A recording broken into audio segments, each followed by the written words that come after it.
try to do the same. Okay. Reading at the top. We're all reading aloud. Give me a thumbs up if you're ready. Okay, thank you. I'm always a second grade teacher. All together.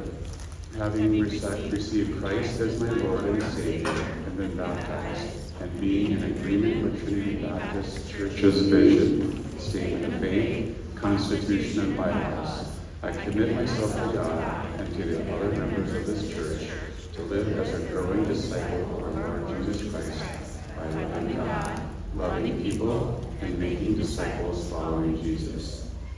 By God's grace and enabling of the Holy Spirit, I will protect the unity of the church by acting in love toward other members, by refusing to gossip, by quickly resolving personal conflicts. I will share the responsibilities of our church by praying, by sharing the gospel of the lost, by warmly welcoming those who visit. I will serve the ministries of our church by discovering and using my spiritual gifts, by serving others in Jesus' name, by being a disciple, making disciples unto our Lord Jesus Christ. I will support the testimony of our church by faithfully participating in worship and witness, by living a godly life, by giving regularly of my resources. I hereby affirm these principles of our church covenant and encourage our pastors and church leadership to promote genuine discipleship unto Jesus Christ and His local body of believers in accordance with the teaching of the Scriptures. I always appreciate going through this. I was thinking this morning, just because I've done this so many times, that everything that we just said is just such powerful things with our lives, with our own kids, places of work, and just like with being adults. I work with kids, and some of the stuff we just said are things that I try to push my little kids to do, but also sometimes in those conversations with my students, I tell them that, yeah, and adults struggle with some of these things too, so this is good. Up next, we have Mike Seiler. Thank you.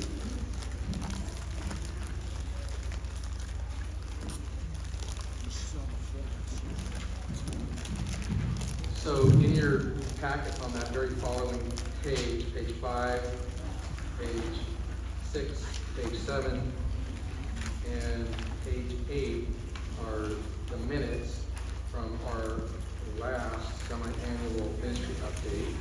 So would you please just review those, look through them, and then we have to approve those minutes. So I'm going to give you a chance to read through those. So just a few minutes without anybody from my.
Okay, we do have one correction that we need to make on page 7.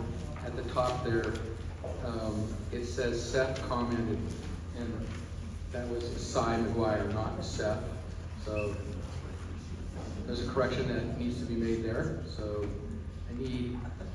I need a motion to accept the minutes with that correction from somebody. Motion? Second? Okay. Jared.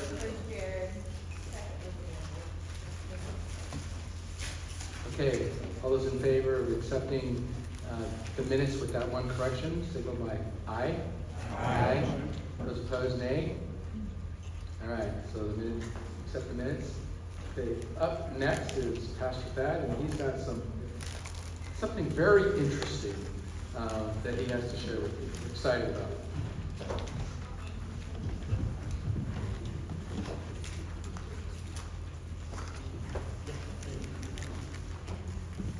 Okay, so I was told to mention that we're not doing ministry reports today. Those are in the packets at the table. So if you want to know what happened in this last quarter, you can read those and catch up. Because we're trying to keep this short today. So to that, I'm excited. We started something here for the vocational pastors. And that is every 7 years, we have an opportunity for a project development month. And what that is that our normal responsibilities that we would normally have throughout the rest of the year, those get temporarily removed so that you can work on a project. A bigger project that would benefit Trinity Baptist Church. And so I got an opportunity to focus on something I've been really, really interested in, and that is, could we start an intern and residency program here at Trinity? It's been something close to my heart as I go on in ministry. I've had an opportunity to have several interns. It's been fantastic. And I'd love to be able to, pass on to these next upcoming leaders. And I started to see at other churches that this was a growing thing. Other churches have been doing that. And I think there's several reasons for that. Churches are experiencing decline. We see that around the world, specifically in the United States, that churches' numbers are going down. And so there's a reason for that. And one of those reasons is that there's just fewer and fewer young adults engaging in the church. And we know that one of the ways that people engage in the church is by having opportunities to serve at some level, but really ideally at a high level that they can take ownership. One of the things I love about this church is a problem. We have a lot of older people who are serving at a high level. And that's fantastic, but it also creates a difficulty in young people being able to step up into those positions. It's, side note, it's one of the reasons that starting churches, they have such a number of young people a part of it, is because young people have an opportunity to serve at a high level because they're young and there's lots of opportunities. So, one of the other things that we see is that Christian colleges all across the nation, they're failing. They're running out of money, or they have to kind of downplay their goals, their values, in order to get people in, to get the money. So for a various number of reasons, we see Christian colleges failing. And that's really a problem in the way that our church is structured, the Big C Church. If we want a pastor to come to our church, we look at their resume and we want to see what Bible college that they went to. And if those colleges are failing, then we have a real problem with that. Another problem with that system is typically it takes about 2 years, at least 2 years, to kind of vet somebody. So we may look on paper and see this person's resume, and we call them, and then after 2 years say, you really weren't a very good fit. And that's terrible, but that's a lot of time and money and energy to go through that process. So that's a little bit of the setup and the why now. And Jesus, this is not what Jesus did with his leaders. He didn't send them to college first. As we talked about this morning, he taught them his way. And that's how they were educated for ministry. And he had some specific ways that he did that. And I know it's been on my heart, especially in the last few years, as we've talked more and more about, we don't want to be a church about the trellis, meaning we don't want to be just about the programs. We want to be about the people. We want to be about the vine. And the vine needs the trellis to be healthy, but the point isn't to have a nice trellis. The point is to have a healthy vine. And that's relationship, and that's being strategic about that. And I think this is another area where our church can transition into, if we could start an internship and a residency program, we could be handing off and training up the next generation of leaders here at Trinity. So there's a couple ways that a few ways that this could come here to our church. What this could look like is we could have ministry internships. This would be between 10 weeks and 1 year. This would be kicking the tires. People saying, hey, I want to serve at a high level. So you can imagine, say, a high school junior or senior, or maybe you're in that first year, the gap year. They say, hey, I want to serve at a high level at the church for this period of time. And so let's say, for example, during the summer, we had one of these students come in, and for those 10 weeks, they could be given a lot of ownership. There could be some training, maybe through some doctrines, some how to do ministry, some ownership of how to accomplish that. And so we just kind of call it the kicking the tires one. The residency would be from 1 year into multiple years. The residency would be somebody who says, I want to go on into ministry. We've already seen this be successful. Cy was our intern this last year. He came in just kind of kicking the tires, not knowing if he wanted to go on into ministry. And now, throughout this last year, he said, I want to pursue this. I want to figure this out. So if you look at Cy, if things were to stay the way that they are, we would have to send Cy somewhere else to go to Bible college. And what we came across is a program. It's called Kairos. It's a university, and they focus on this. They focus on people staying in their church, working in their church, while they get a accredited college degree, a bachelor's or master's degree. And boy, when we found out about that just really resonated. If we can keep Cy here, and he can get his bachelor's degree, he can get his master's. And that just sounds amazing. Not only that, it gives us incredible control of the program, of what he gets taught and how he gets taught it, as opposed to another school. They may not have that. It's also incredibly affordable. It's $300 a month, which is just unbelievable. So it's affordable. So residency, 1 to 2 years.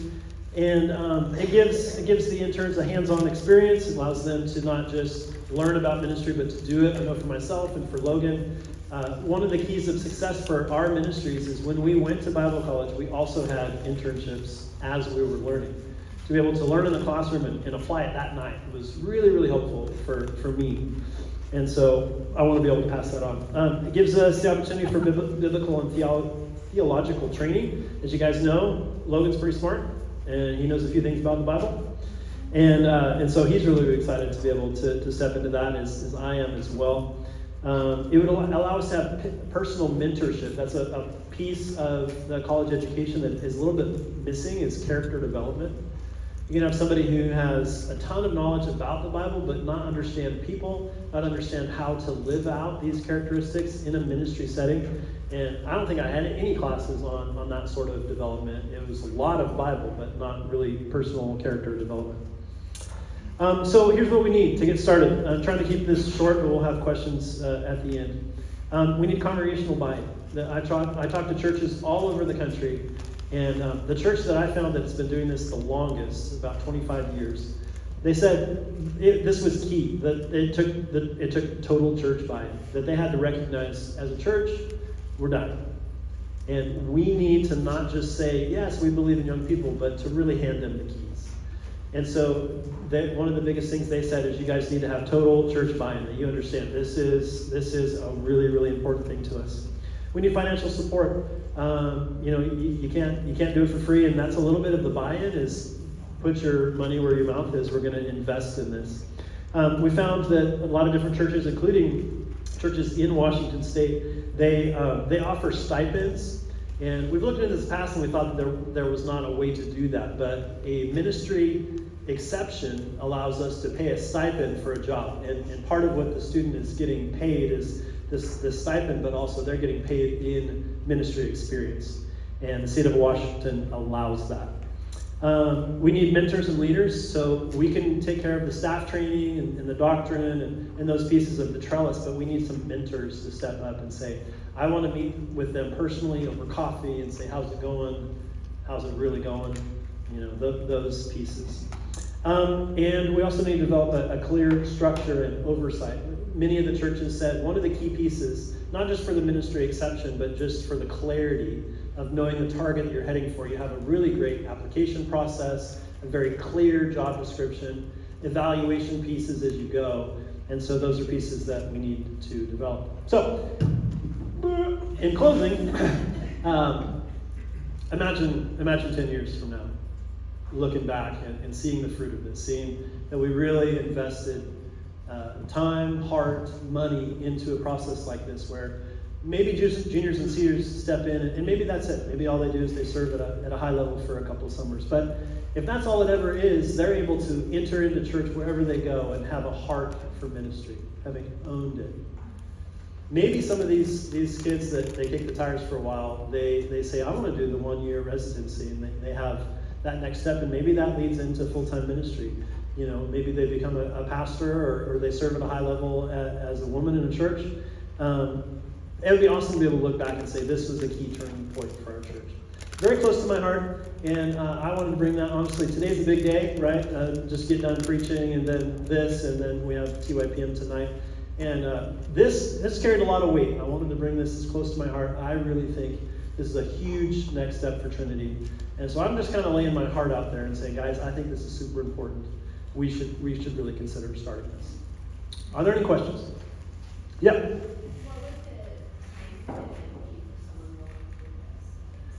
Can you repeat the question? Time commitment for somebody going through this. Yeah. So we've worked that out in a few different ways. So even though we can offer a stipend, we still want to be within close proximity to what somebody in the state of Washington would be getting paid per hour. And so I worked up some numbers based on that. Other churches in our area, in Vancouver, our area, it's about $300 a week is what they shoot for. And so I use that as a loose metric for that. As far as actual hours, that's probably going to be decided on a case by case of the person's availability, what they need and what they want to do. So I also put in a placeholder there of about 14 hours a week.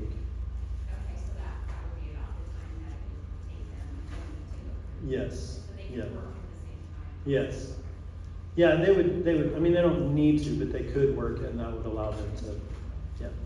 We see with a lot of our juniors and seniors that they can't do stuff with us because they're working really, really hard. And the most heartbreaking is our seniors. I would love for them to go to camp or go on a mission trip or whatever, but they need to make as much money as possible. And so this could soften that blow a little bit. They could work part-time, work here, and that could be a real win-win.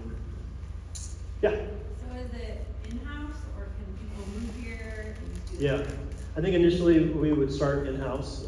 I know, of course, Ty's ready to take on the residency right now. I am aware of some other people that I think would be willing to step into the 10-week internship. So, it's kind of hard to say, like, hey, would you be interested in this if we don't have it yet? But I'm guessing that we would have some students that could step into that quickly. Yeah. Yeah. Would this program also include those people who are interested in looking into the field of mission? Yes. So the way that we can have Can it you set. repeat the question? Dan wanted to know if we could all pay for his dinner tonight. No, he wanted to know if this could also apply to missions. Yes, absolutely. Any area of ministry, specifically that somebody was interested in. So if we had somebody approach us and say, I would really like to go into missions, could I apply for this internship? And the answer could be yes. We certainly have some easy buttons in youth ministry, children's ministries, worship ministries.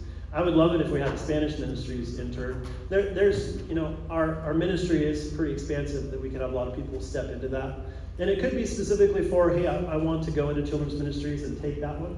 But I imagine the way that we would have it set up is on our staff, we pull on the same rope together. So somebody wouldn't just be in children's ministries. They would be getting a scope of the entire church in the ministry that we do together. Yep. How many slots would be available? So that depends. Later on, there's going to be a proposal for what we suggest would be great to start for money. And money is kind of the gap there. So we're suggesting that it would be $12,000 to start. 12 is what we did with Cy this last year. If we did that, his residency would be about $8,600.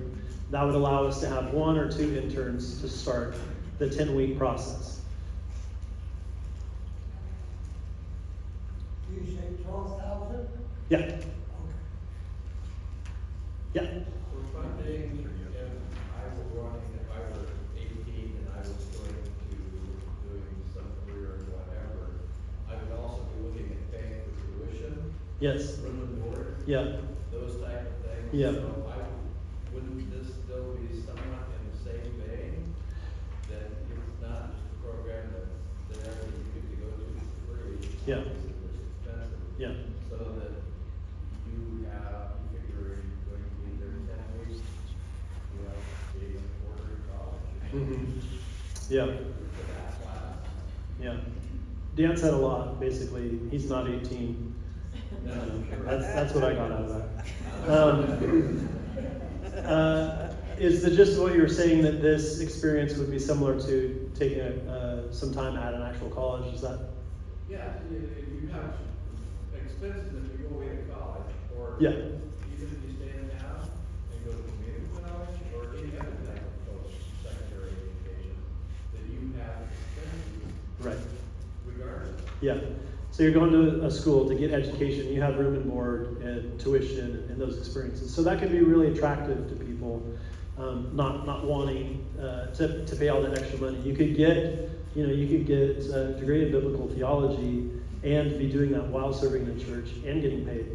A lot of the churches that started this program, they didn't have the benefit of having, say, an intern house to start with. But the ones who've been around for a while, as the program grew, they eventually were able to invest in houses where the interns stayed. Those primarily worked for those who came from out of town, as you were suggesting. They wouldn't have a house necessarily. But the people in town are probably living at home, or they could find some people to live with or whatever. But those are maybe stages down the road that we could get to there. We would probably, in the churches I talked to, they said the ideal would be to have 4 interns. That's where things have some synergy and they start rolling. One of the examples they used is, if you have 1 intern, they just come to you all the time. I mean, tell me about it.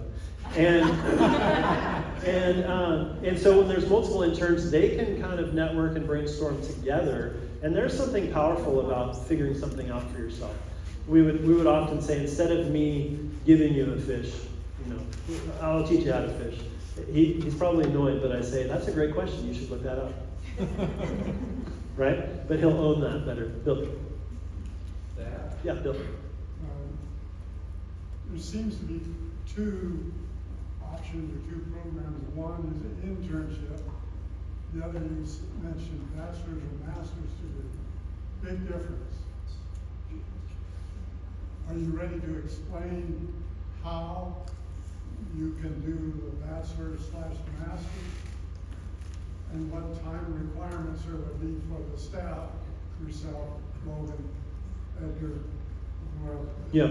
is that later on? What? I don't understand. Yeah, sure. I can briefly talk about it. So through this Kairos, it's an accredited university. And so they have, because of accreditation, they have standards for academics. As we've talked to them, what they have is that focus on doing local ministry while getting an education. So it is education from distance, and they have these standards.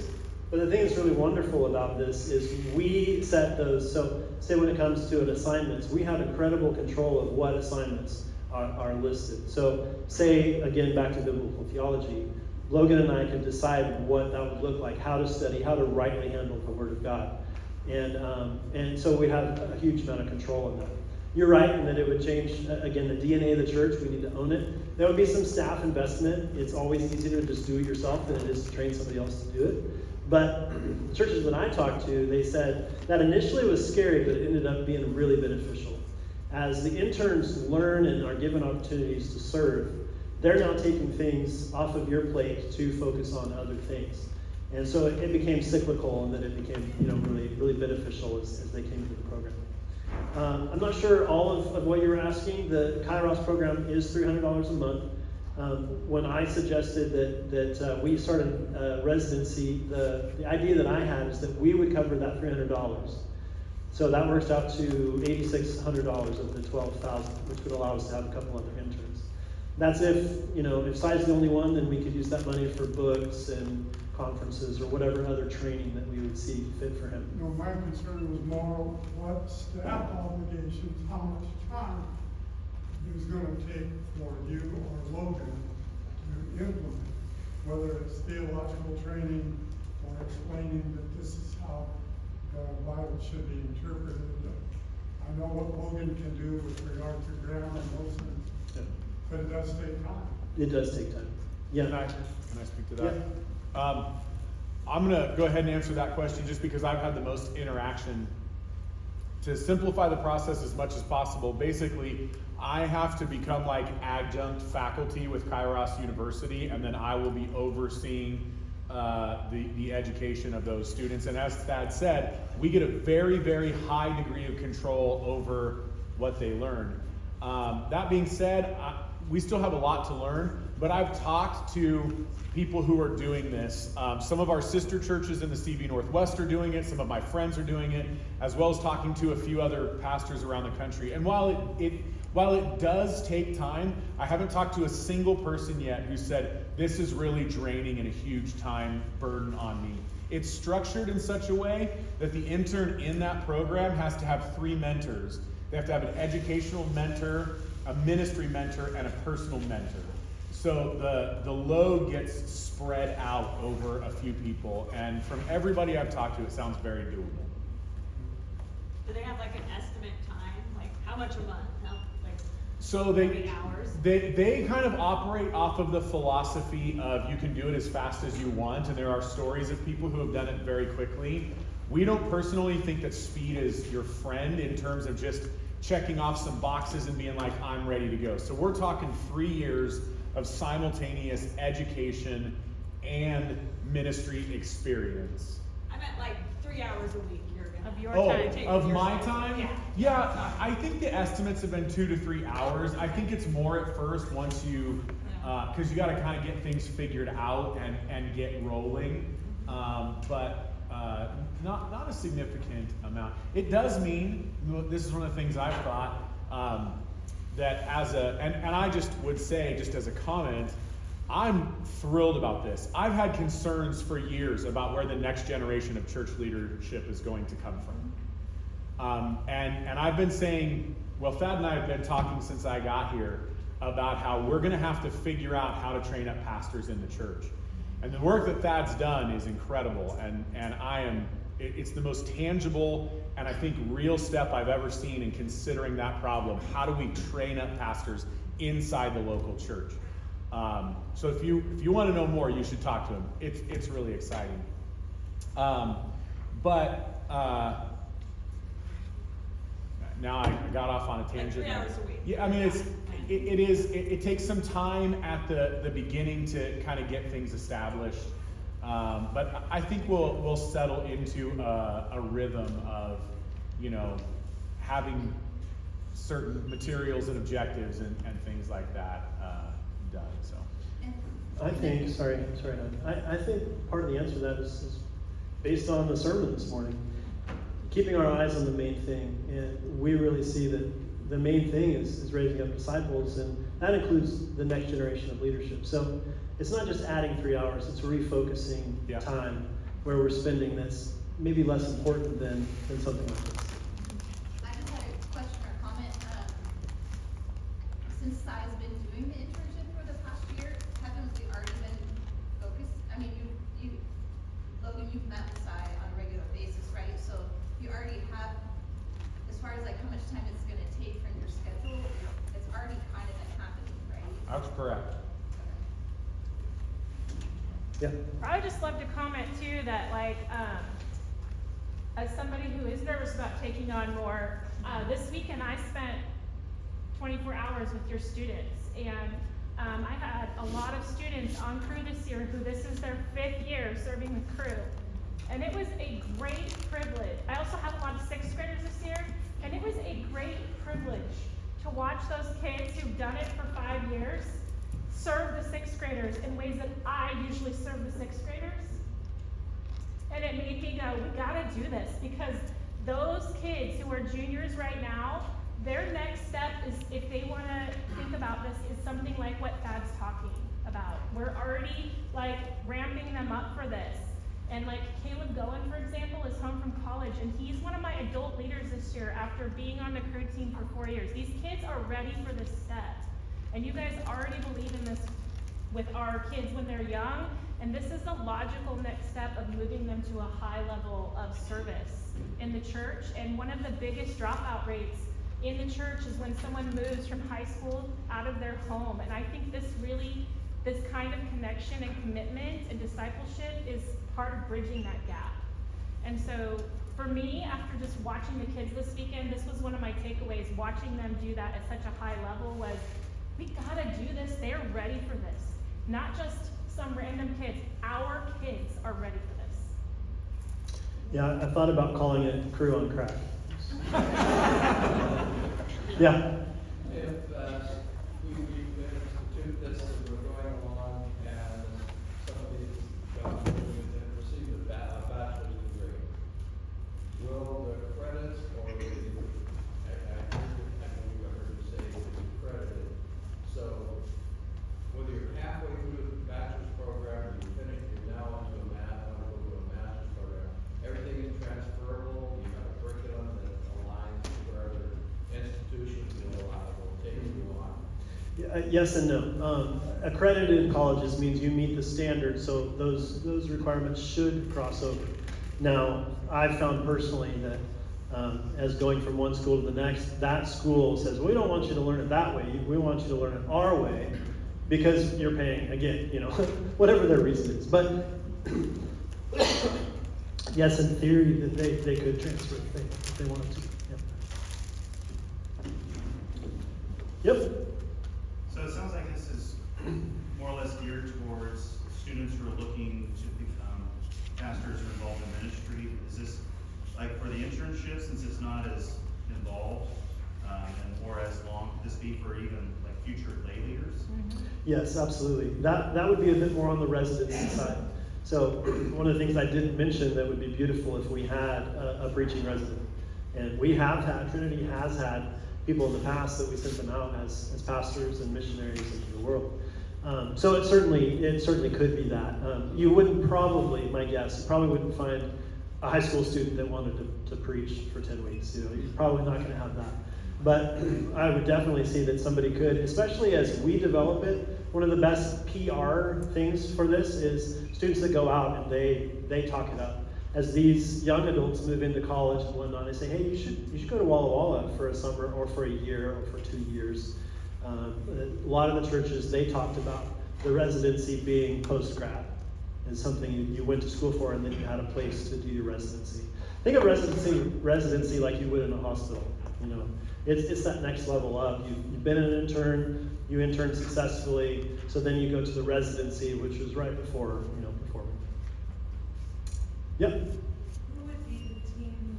Would applications come in, or would you guys choose people that you would think they would be good, and who gets to be the deciding group on looking through these people and deciding, yes, they can be listeners? Yep.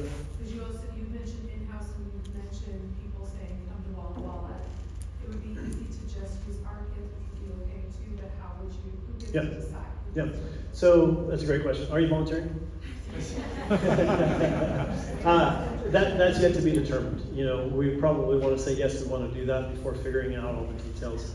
This is kind of a forest conversation.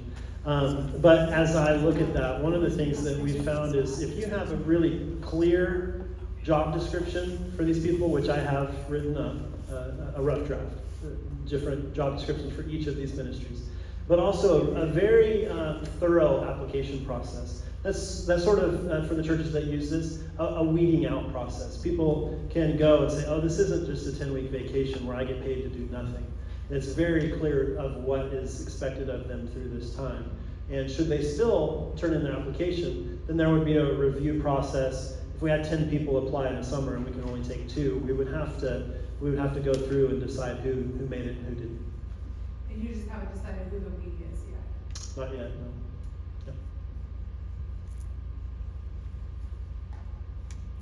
Okay, thank you.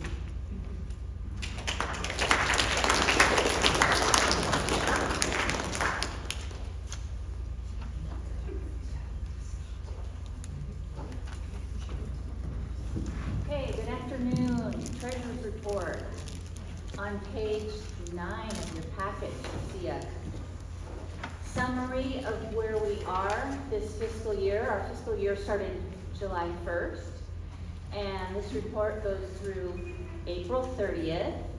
We aren't finished expensing May yet, because yes, it just ended yesterday. So there's a list on the right of a bunch of things we've talked about in the past that we save money for. Our operating funds, you'll see on the left column, we have a benevolent checking account, which you'll hear about in a minute, and the general checking account, which I use all the time, and Riley uses all the time to help me with paying bills, mainly. So you'll see that our general fund giving is at 96%, and our expenses are at 97%. So, Joanne, could you note for the record that page 32 is not correct. So the second paragraph on page 32 says expenses are at 94.5%. That's not true. They are at 97%. So page 9 is the correct year-to-date figures. Page 32, you can read about some other things that we've done this year in more detail. So I have a collapsed budget report for you on the bottom of page 9. Again, this is July 1st through April 30th. And then on the following few pages, you will see a detailed budget report, which is just the same thing except with every single item listed. So the last thing I want to say is just that our giving, is at 96%, but it is very irregular. So out of 11 months in this fiscal year, I have 6 months where our giving was below our goal, April and May particularly. And then there are 5 months out of the 11 in which our giving is above our goal. So it's just kind of all over the place. And we, on the finance team, we just like it to be steady all the time, but we don't get that. So I think I'm done. Are there any questions before we move on to the next thing? I have a question, Marie. Yeah. The budget, so on the actual expenses, Yes. the budget line, is that only I'm looking at our youth accounts and it's not showing our full budget amount. So is it only a partial? No, it should all be there. Total discipleship youth. Oh, I see what you're saying. Yes, so the program will calculate the end of April, which is 5/6 of the year. Yes, that's what's showing up there. So it's not giving us a total. Right. If you want the total for the year, it's gonna be on the next few pages, which also show our proposed budget, which we'll get to in a minute. So any questions about the previous 10 months or 11 months before we move on? Okay. Yeah.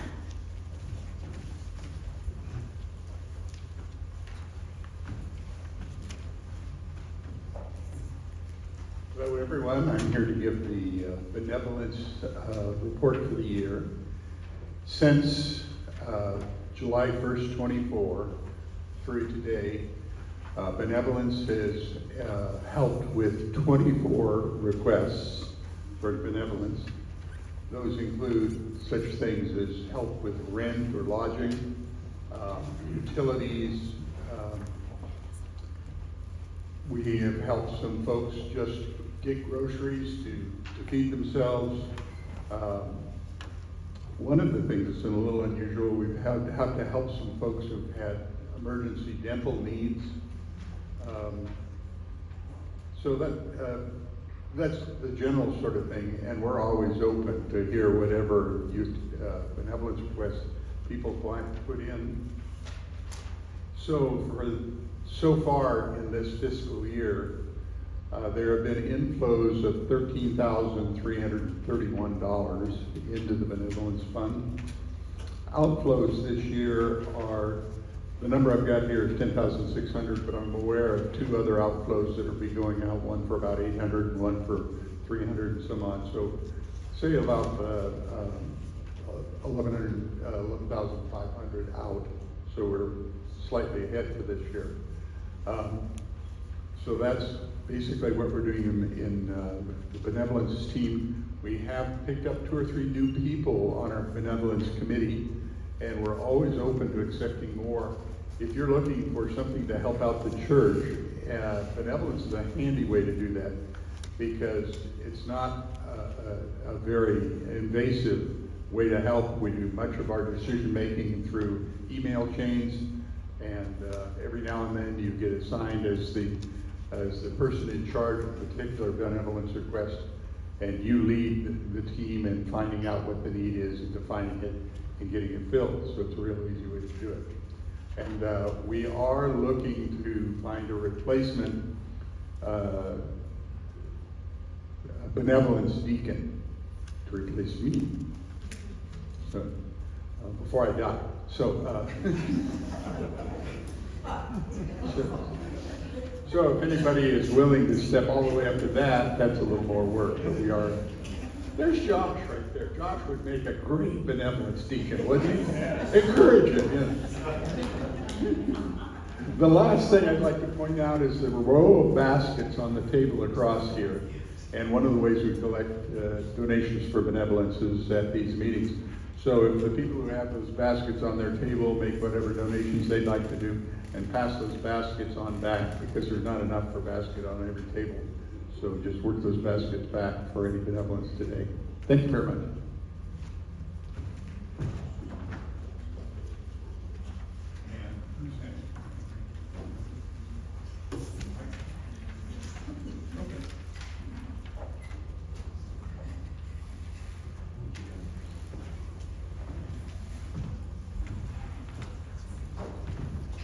So we're here together as the finance team and board to present to you the proposed budget.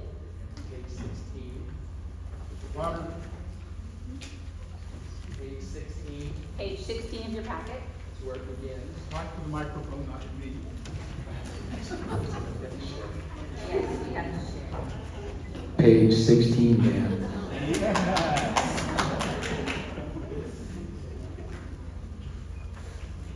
I'll talk and you answer questions.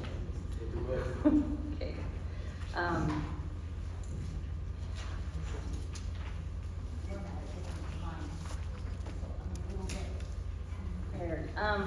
Let's start with capital.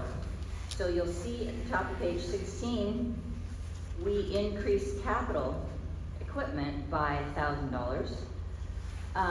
This is for things that last more than 5 years, like chairs, not computers, that's a different part of the budget, but we're anticipating a few more capital expenses in the next year because things are just getting kind of old.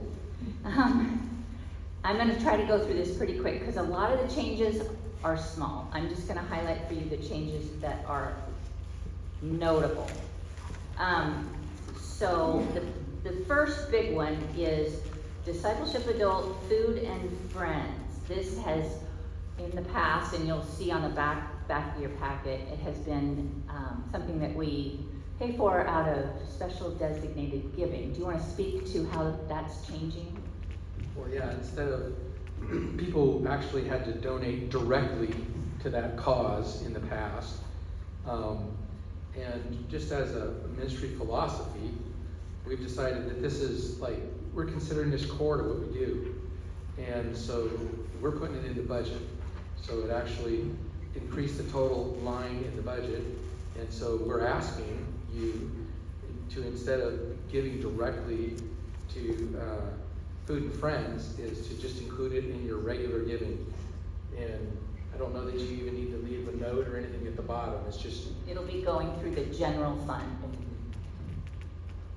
Okay, and similarly with Taco Tuesday, the board has decided that since this is a ministry we really want to get behind, that's an outreach to our community, the outreach for Walla students on Tuesdays Thad works hard making lunch for them all on Tuesdays.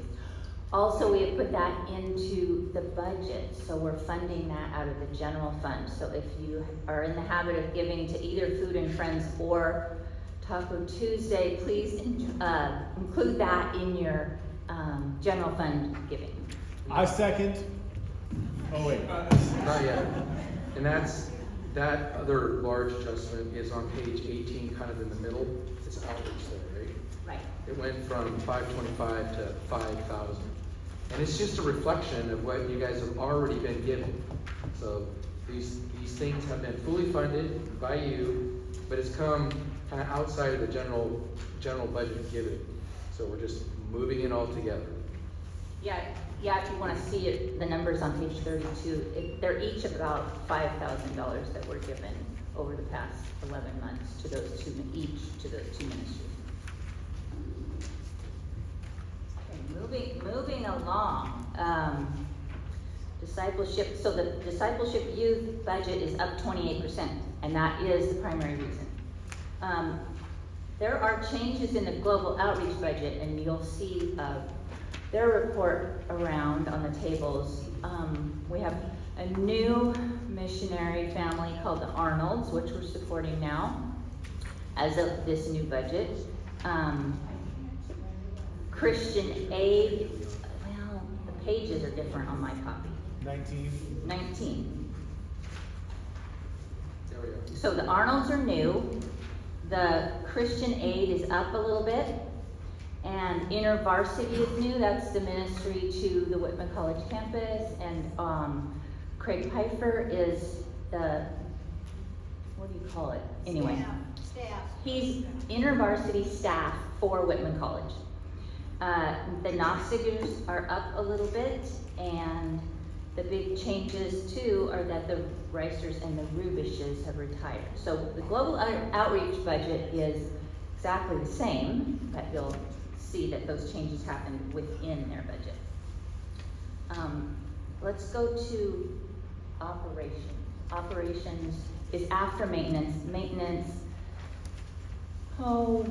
had a few changes. Oh, the big change in maintenance was several years ago we stopped saving for new vehicles because we really wanted to sell them and start renting them when we need them. But that has not worked out, and after much discussion, we've decided to keep the vans, and so now we're going to resume saving money to eventually replace one of them. So we have some money in savings, which you'll see on that previous page I talked about. I think it was 9.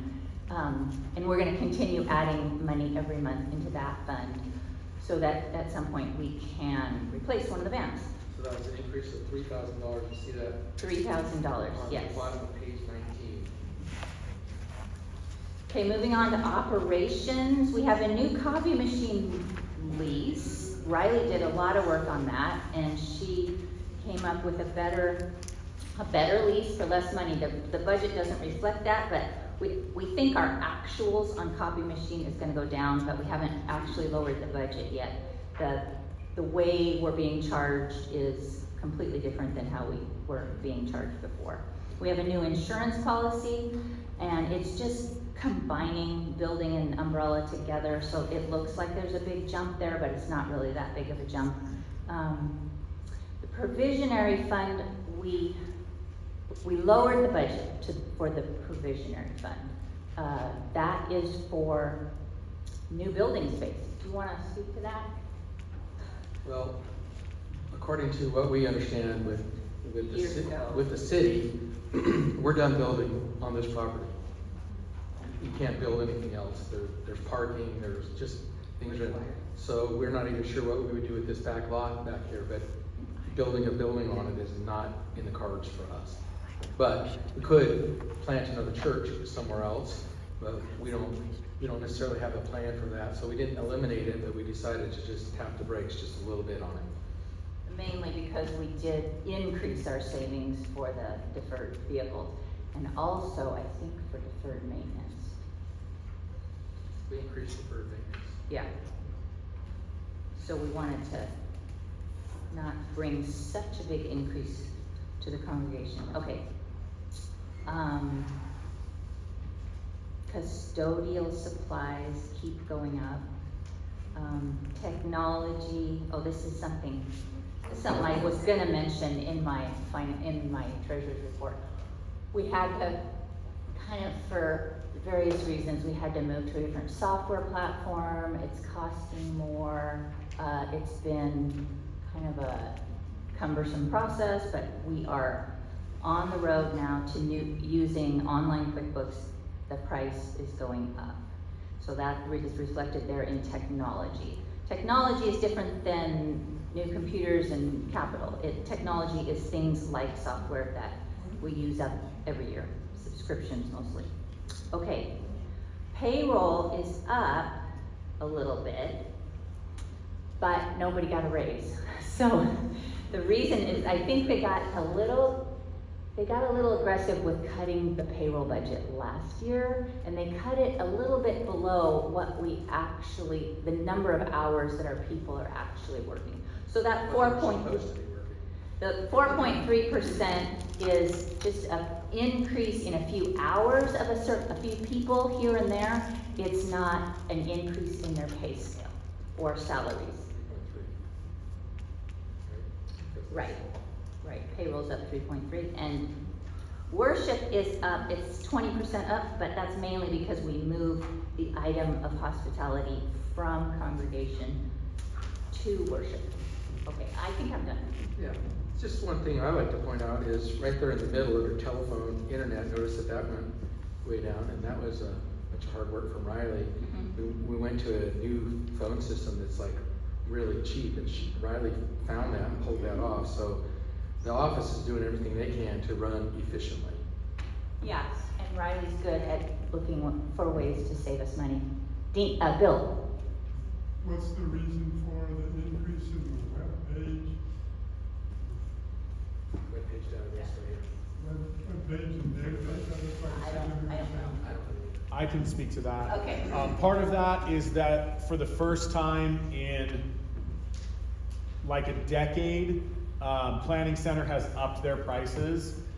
It was a little weird how they went about it. We're probably over on that in our budget this year. They came out at a weird time and said we're going to be increasing the price on this month. And I actually called them up and said, hey, I understand the price increase, you haven't increased it, but whether you run on a fiscal year or whether you run on a calendar year, your timing of this announcement was really garbage.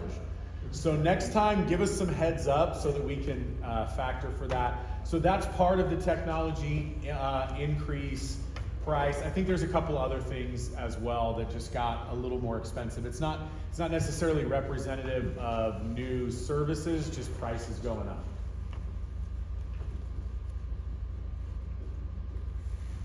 Any other questions at this time?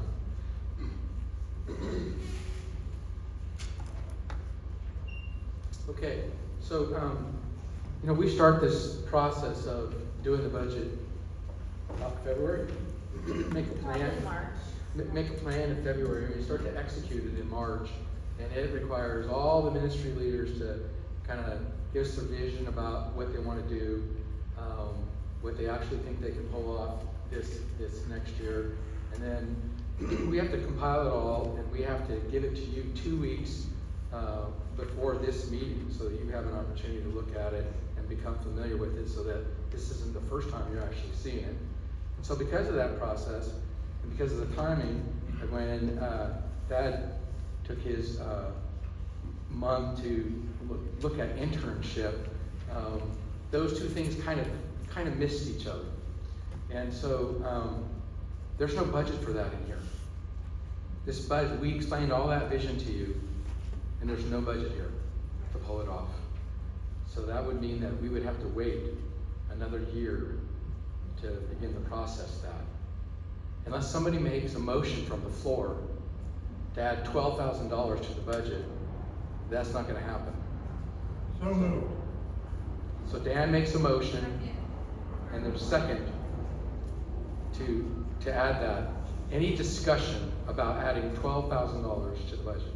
Can I ask a clarifying question? Yes. Just in general, it looks like the whole budget, after including Taco Tuesday and the other things, have only gone up 4.3%, right? So I think they did a really good job with that. Yeah. So Yeah. thank you, whoever did all that work. Well, and I think we would have a thank you to say as well, in that for the last 2 years, we've been trying to decrease the budget to match actual giving. And we're at 96% right now. Historically, the last couple of weeks are really lousy giving weeks. I don't know why, they just are. So I'm hopeful that we'll be able to finish the year really, really strong. But it's because we're where we are in terms of giving that we felt that for the first time in I think 3 years, we've been able to propose an increase to the budget. So thank you. Someone do a quick number. If we add 12,000, what does it increase our budget to? What percent? So we're looking at that. Like it's going to be small. 6.2. 6.2. So it ends at 6.2. Yeah. So it's not a big jump. I think it's Question? Looking at the, page 9, allocated savings, Yes? there are several scholarships that are listed. There's some that says scholarship CD 18,000. There's more than $12,000 there. True. Yeah, that's an interesting discussion. It was, CD, you can't spend the money out of the scholarship CD, you can only spend the interest. per the person who donated it. That's the way it's set up.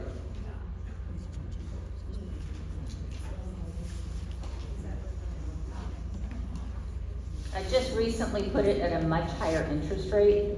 For years, we got hardly anything on that 18,000, and now, we're trying to build that college scholarships line up again, because we're getting, every 3 months, getting a little boost from the interest from that CD.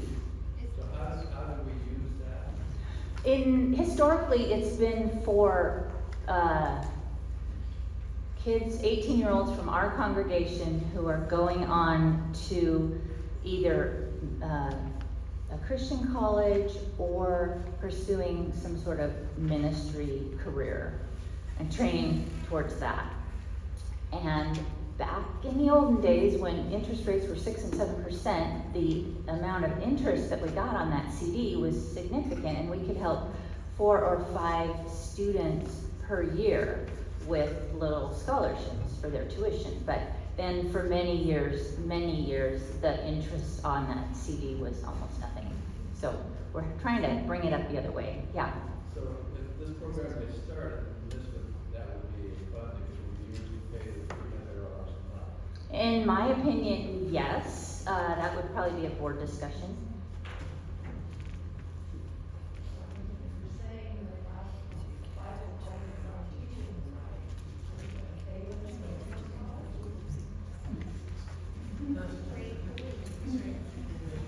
There Yeah, there are still good schools out there, but they're fewer and far between. Our like Thad, me, our Jennifer and Anne-Marie, our alma mater closed within the last couple of months. Plus And it costs $65,000 to $80,000 yeah, a year. and before that, I wouldn't have sent somebody there. Can I just say something? Sure. So being a male nurse and often being in a larger hospital, I was often mistaken as an intern because I'm a man. Okay. So you're obviously a doctor. I'm a nurse. And so I get chewed out on the phone by the doctor or whatever else. But let me just say, I get nurse interns. I just had one for 96 hours. Didn't cost me anything. And the bonus to me was I got somebody highly interested in my position, wants to be like me one day, which is coming up soon for next month. And then also, he's hired on already in another department. And he's like, man, I didn't know you did this here. Like, I'm so much more interested in what you do. Would have never known. And I just want to say what it sounds like on terms of biblically, experientially, this program that you're talking about for Cy or anybody else, is that the practical experience blows the education out of the water.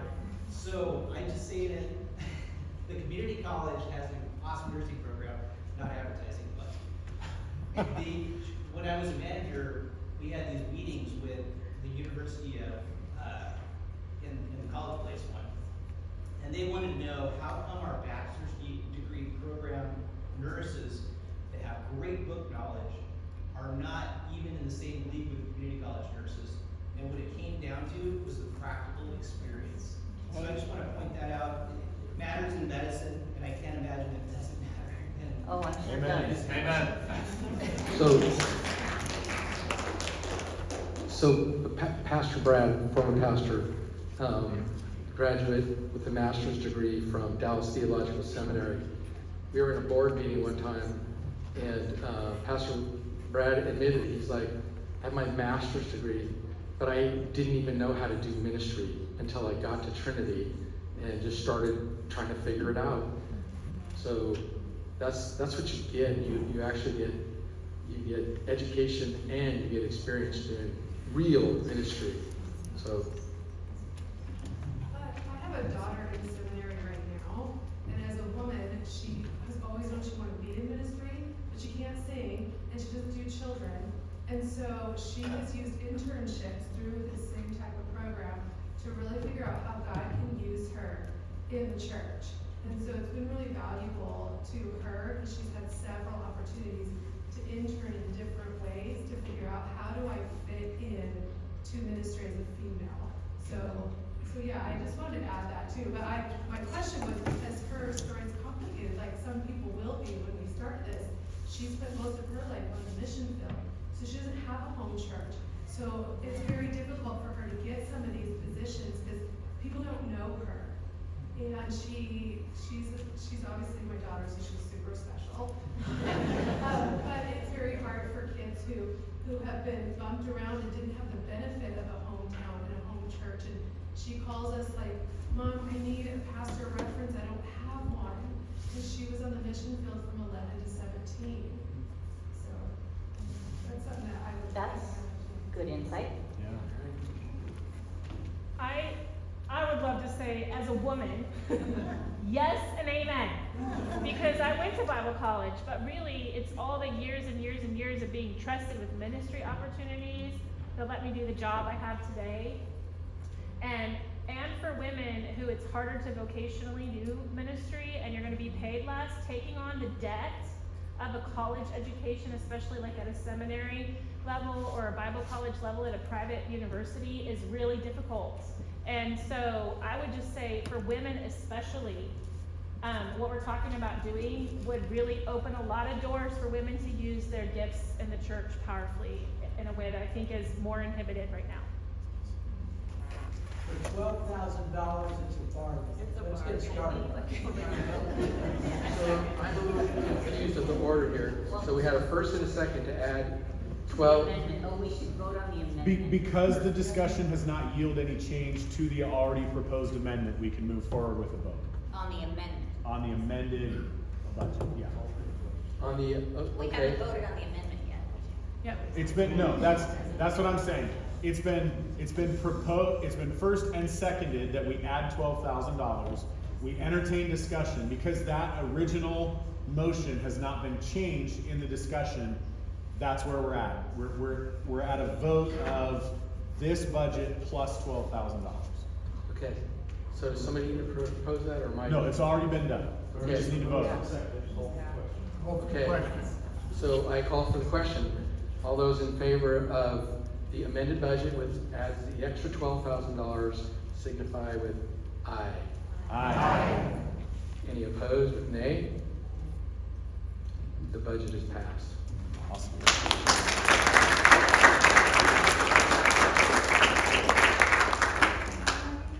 I'm not sure which next. Approval of officers, but I don't know who has that. Who's got that? So if you are, you got it, Dwayne? Okay. I don't have one with names on it, so. But I did see on page 21, you have the list of all the officers. Sorry, you want to grab it?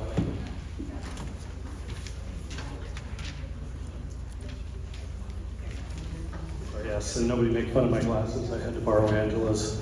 They're leopard striped. Sorry, I shouldn't have drawn attention to him. Okay, so all of you who are members, I'm sure you got a ballot when you walked in the door.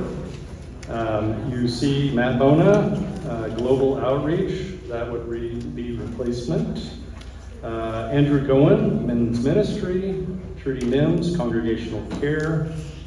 Dan Nims, Benevolence, Interim, because, I don't know, there's other nominations coming, right, Josh? No. I've got them over here. Are there extra ballots? Logan's got him. Logan's gonna get you a ballot if you don't have one. Church officers, treasurer Anne Marie Bauman, you just saw her up here. Financial secretary Deborah Inger, and clerk Joanne DeYoung.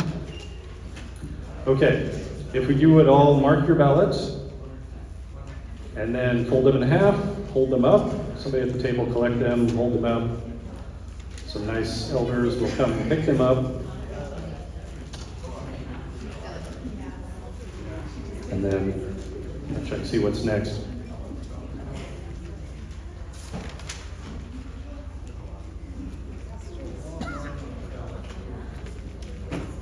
Okay, we're voting right now. Hey, Anne Marie, did we ever vote on approval of the treasurer's report? Is that a thing? Yeah, we used to. Anyway, okay, just for the fun of it all, and I have to kill time anyways, if not I'll have to tell like dad jokes, which I don't have any of. Do I hear a motion to approve the treasurer's report? So moved. Do I have a second? Angela's a second, Logan was the first. All those in favor, say aye really slowly. Aye. Any opposed? Say nay. You guys don't even have the ballots, Claire? Okay, let's see what's next. Oh, elder Q&A. Okay, we'll start with the elders left in the room. Come on up. Come on up. They get to throw tomatoes, ask questions. Oh, there's quite a collection of elders in the back. Is there any new memberships we could acknowledge? Yeah, is there any new memberships? Like Yeah, you're an elder too. You can come up here, Logan. maybe Si? I don't know off the top of my head. I mean, Si, yeah. Si's a new member?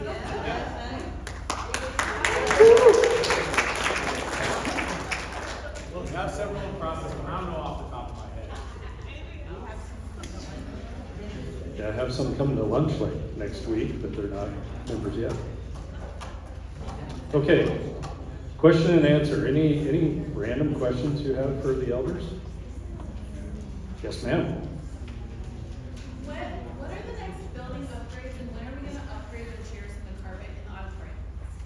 What are the next building upgrades and when are we gonna upgrade the chairs and carpet? There's no timeline on that. However, it has been a board discussion, realizing that we're gonna have to do something about the chairs. And so our next step would be really to know for sure whether it's cheaper to buy new chairs or to, just because the frames are still decent on most of them, to just get the new pads and covers. So we don't know the answer to that question yet. So we're working on the answer to that. And then sometime in the future, we'll figure out what to do from there. I can say that we had, I can't remember what carpet company, we had a carpet place in the building over the last couple of weeks because we need some repair done in here. They're gonna be doing those repairs. We had them give us a quote on carpet for the auditorium. That quote came in at $40,000 as a low estimate. But they were of the opinion that maybe a little repair and a good cleaning would be sufficient. They didn't feel the carpet was worn, just really, really dirty, and maybe ugly, yes, but we're gonna look into chairs as well. I'm not exactly sure where we're at on chairs. I'm guessing were we to do both, we'd be somewhere probably in the neighborhood of about $60,000. If you like new chairs and tables, you should exit through that room over there. There's some really cool chairs and tables in there for the young people. Okay, other questions? Okay, I'll take one more question before the results of the voting. Anybody? Going once, going twice? Okay, Dan, Mike's. Ballot showed unanimous approval of everyone on the ballot, 53 votes.